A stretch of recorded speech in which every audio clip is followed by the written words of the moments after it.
Il faut qu'on parle du dernier chapitre de One Punch Man. Alors bien sûr, hein, si vous êtes anime only ou si vous n'êtes pas à jour dans les mangas, je parle des mangas avec Yusuke Murata au dessin et One au scénario.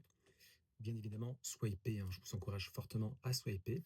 Et du coup, dans ce chapitre, on commence vraiment à comprendre que les Neo Heroes, y compris les cadres, sont de gigantesques fraudes, hein. Vraiment, c'est catastrophique.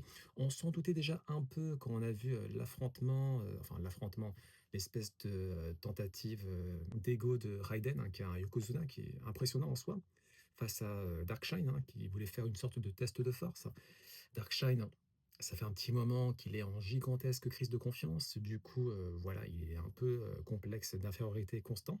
Et malgré tout, on sentait que Raiden, il était pas vraiment au niveau, hein. Il s'est convaincu qu'il était supérieur à Darkshine, mais on sentait déjà qu'il y avait un petit souci. Au fur et à mesure des chapitres, on commence à comprendre que les Neo Heroes, c'est pas trop ça, c'est pas trop ça. Alors oui, il y a les combinaisons qui sont incroyables, hein, les combinaisons de Boy Foy, probablement, hein, concoctées par, Metal Knight, qui joue du coup sur les 2 plateaux, hein, l'association des héros et les Neo Heroes. Grâce aux combinaisons, on a des, personnes, qui, anciennement par exemple étaient des héros C qui peuvent se propulser grâce à ces combinaisons au rang B, voire rang 1, hein. C'est des combinaisons qui, se connectent à votre cerveau et font en sorte, d'exploiter, le potentiel maximum de vos muscles, de vos réactions, donc très intéressant dans ce département-là. Cela étant dit, ça ne suffit pas.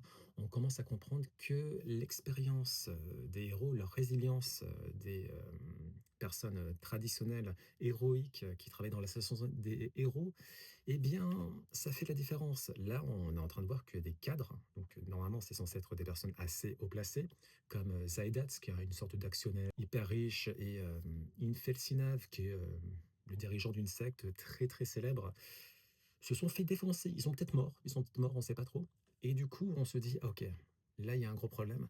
À la limite, en fait, les seuls que je vois vraiment être impressionnants dans les Neo Leaders, c'est peut-être Blue, forcément, hein, le fils de Blast, et Destro et Elimine, hein, les agents de sécurité qui, sont intégrés, cybernétiquement à plus de 90, 94-95, ce qui est énorme. Wabigaza, l'idole, c'est 70. Du coup, ces 3 là sont à surveiller, mais pour les autres, je sens vraiment la fraude venir et ça va être assez intéressant. On voit que le concept du héros, la signification, la symbolique est, en train d'être éprouvé, en train d'être testé. Peut-être qu'il ne faut pas qu'un seul héros, hein, à la All Might, on avait vu ça dans My Hero Academia.